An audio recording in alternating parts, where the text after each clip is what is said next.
Hi, good day everyone. My name is Adeyemi. Welcome to our presentation. I'm with the Justice Consultancy Group. We are here making our case study presentation, which is on linked with childcare. We'll look at the childcare industry and current situation. We'll have an audit of the external environment of linked with childcare, which is about the personal analysis. We'll be making the presentation, also the staff satisfaction and retention of challenges faced by the childcare. We'll make recommendation based on what our case study has presented to us of linked with childcare. We'll make implementation plan and also have a conclusion. So myself and colleagues will be taking you through this presentation. So here we go. Linked with Childcare. This institution is a registered charity founded in 1992 by Joanne Alexandra. Linked with Childcare was created to foster a better work-life balance among parents by providing quality and exciting childcare services over the school week.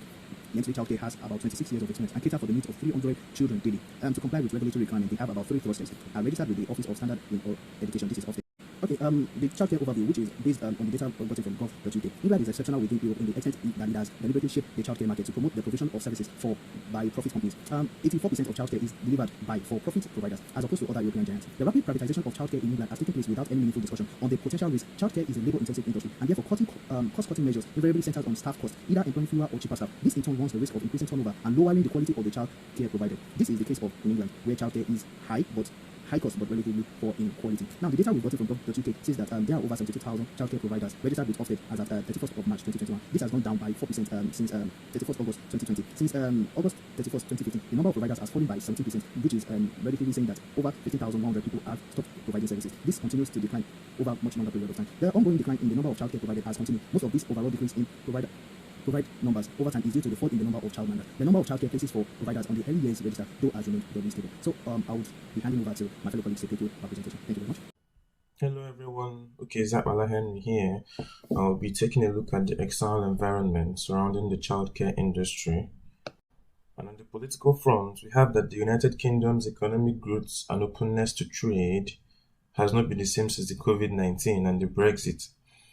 Now, when compared to the G7 countries, the UK's GDP has risen since 2021 by 15.78%. But when compared to the other countries in the G7 category, we find out that United Kingdom is still last.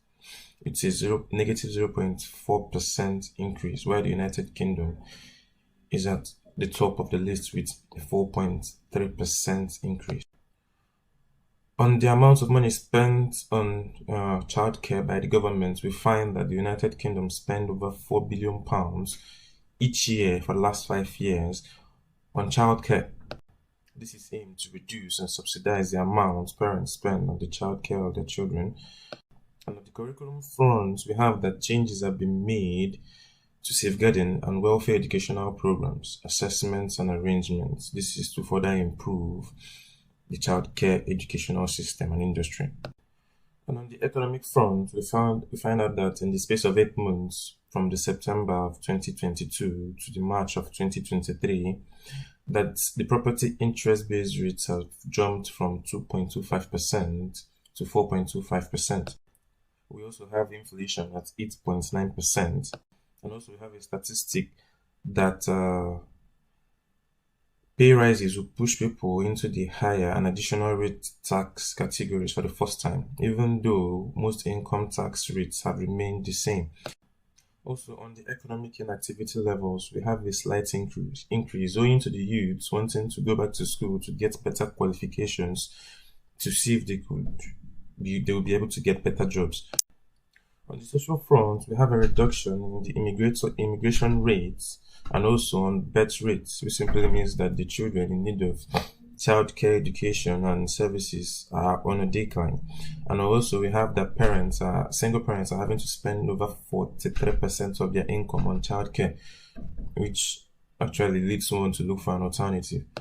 On the legal front, we have the Ofsted body, Office for Standards in Education, Children's Services and Skills, that carry out regulatory visits to childcare providers for inspection and certification. We also have the staff-to-child ratio has been increased from 4 children to 1 staff to 5 children to 1 staff.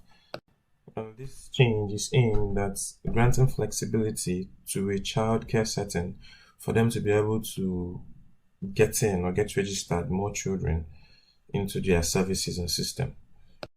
Thanks very, very much for listening. Yes, I want to talk on the challenges of LIMS childcare. We have 4 basic challenges. We have communication, we have decision making, we have work flexibility, and we have motivation. Let's start with communication as the first one. LEMSI Childcare lack of fresh suggestions for staffs to work as a team.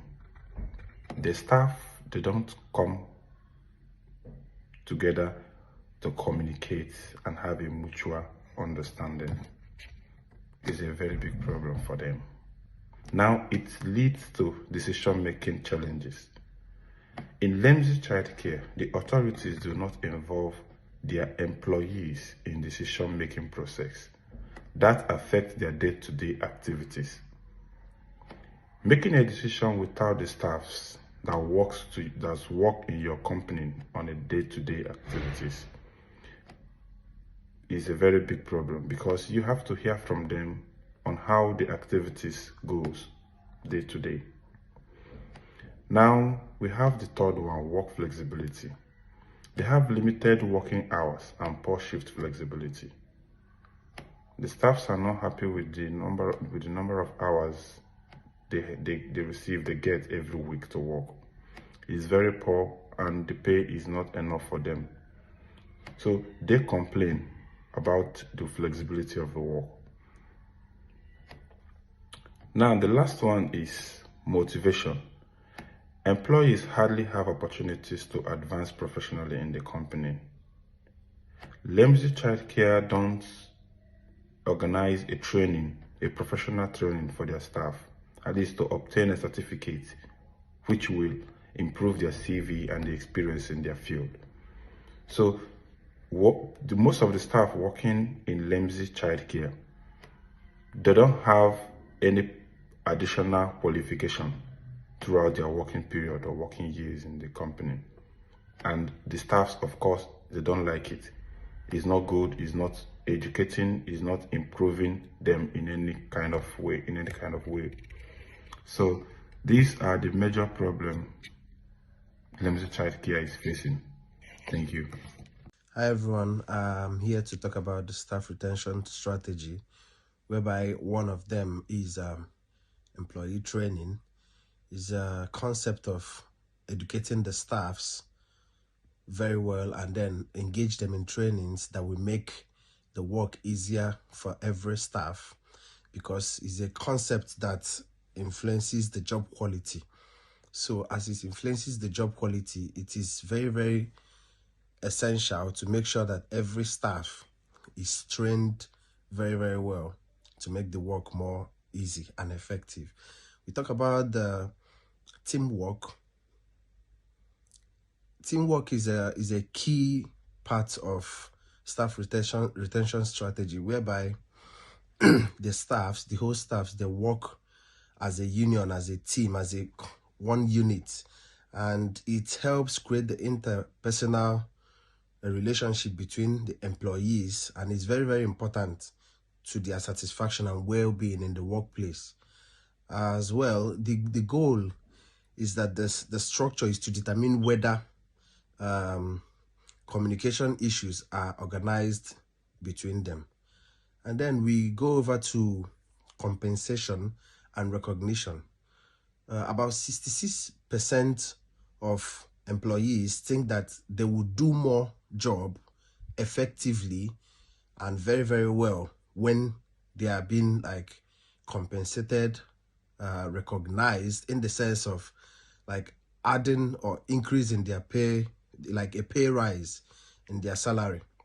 It makes them have more zeal to work.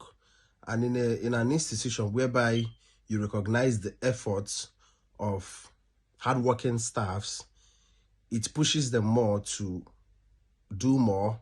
It pushes them more to like make sure they always put in their best for the company. We talk about communication. Every staff is supposed to air their view when maybe criticized. They shouldn't find it difficult to speak up, because it is supposed to be a safe haven for every staff to say their mind and then voice out criticism or even suggestions. Then we talk about, lastly, a safe haven for a workplace, a fair and safe haven for a workplace. Maybe ensuring that reasonable working hours and holiday entitlement, as well as pay, are guaranteed, and also a pay rise and kind of minimum hours has supposed to have an impact. So these are the staff retention strategy, which I think every institution, especially for instance a child care industry, should have. Thank you. Let's see some recommendations. Training programs and skill development programs should be given for employees to maintain up to date in the field as the trend and practices keep changing. They should implement monetary and non-monetary benefits including bonus, festival allowances, rewards, and employee appreciations for high performance and discounts in cafes and restaurants, etc. And promotion schemes for employees according to the qualification and experience. Employees should get work on full-time basis where a minimum working hour is guaranteed. They must ensure effective communication between employers and employees to clients. Communication helps in maintaining the rapport among staff and parents. Employees' contribution in decision making creates an inclusive feel which boosts their participation, creativity, and teamwork. Hear back from employees, share their ideas and thoughts, and leisure activities and rewards for staff.